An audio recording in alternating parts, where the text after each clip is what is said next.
yung friend ko na nagtatrabaho dito sa government sa Qatar.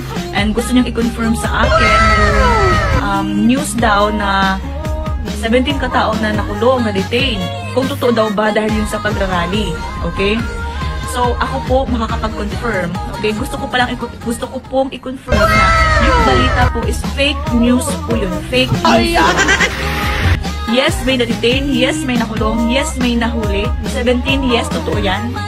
Pero hindi po dahil sa pagrarally. Dahil po expired yung QIDs ng mga yon. Mga TNTs po yun. And one of them is my friend. My good friend. Bakit siya nakulong? Kasi po expired yung QID niya 6 months na.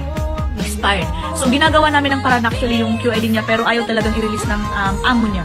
So, pumunta siya doon, gusto lang niya makipagkasiyahan, and FYI, okay, for your information, yung gatherings po ay ginanap sa private beach, hindi po sa public, hindi sa park, hindi sa public beach, private po yun.